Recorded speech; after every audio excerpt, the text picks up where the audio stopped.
Well, it's me again, and I'm gonna start me a little short little thing here in about trying to time myself out of here to catch the bus too. Poor people, we're on a time schedule too. But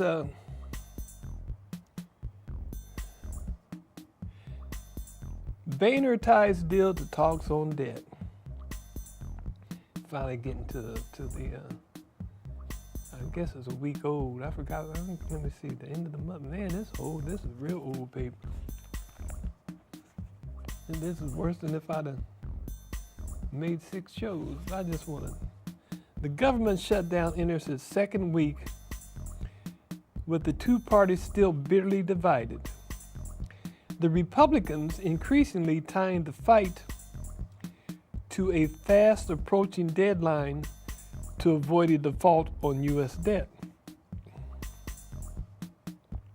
House Speaker John Boehner said Sunday he wouldn't bring up bills to fully reopen the government or increase the country's borrowing limit unless Democrats agreed to broader talks aimed at trimming the deficit.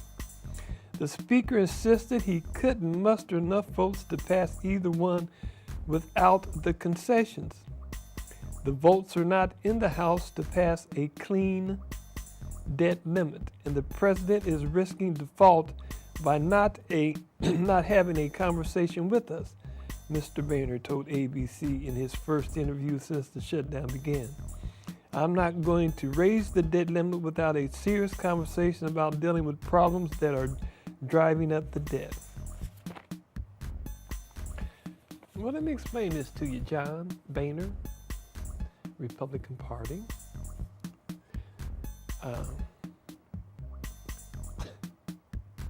We don't have enough money.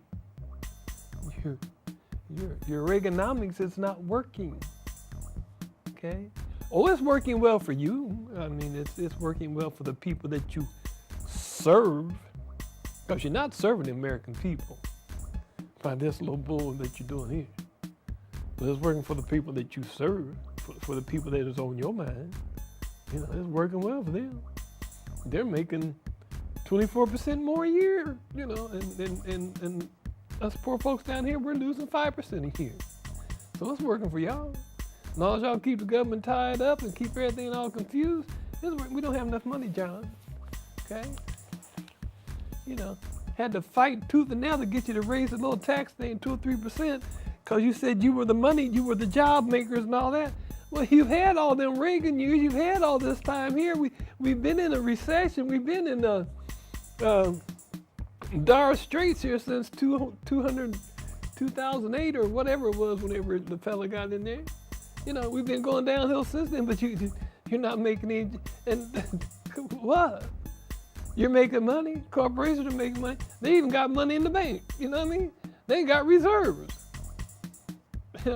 But the reserves they got, they at least take 10 to 15% of the reserves they got and put out there for meaningless jobs just to keep people working. But they're not putting the jobs out there because if they get the people working, the people will spend the money. Most of the people out here, let's just say 40% of them are living paycheck to paycheck. So everything they get's going back out. You're going to get your hands on it.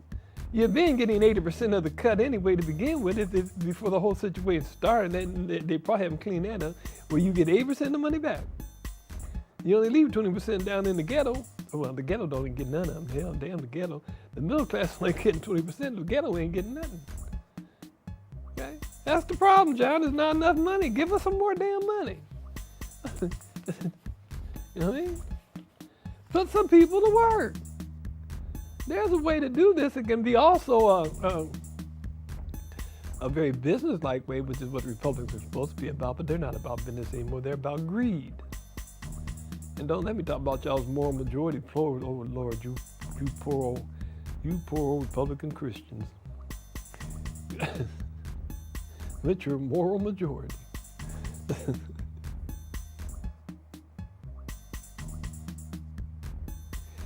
Jesus Christ to be crying on his damn cross with the things that you're doing or allowing to be done and who you hiding around with.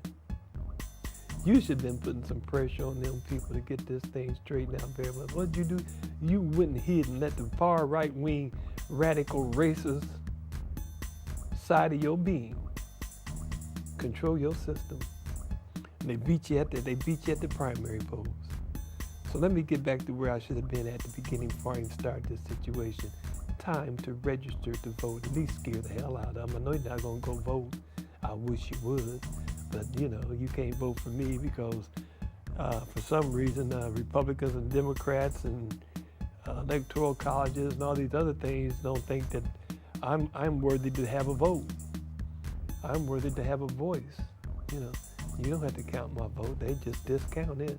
They get all the way down to some of these elections, don't even count all the damn ballots. They just assume. They project. They do the polls. By the time they get done, half of them say, what the hell I'm going out there for? They already said this guy is going to win. It doesn't matter if he wins or loses. Still, nothing's changing. The old change master, Mr. Obama, came in there and tried to play politics with them. He tried to play their game. You can't win at his game, okay? This is not a game. This is we the people's government. This is our Father which art in heaven's country, God's country. He gave us a chance. Now y'all backing off of it. Y'all letting all your little moral things go on down. You get, like I said,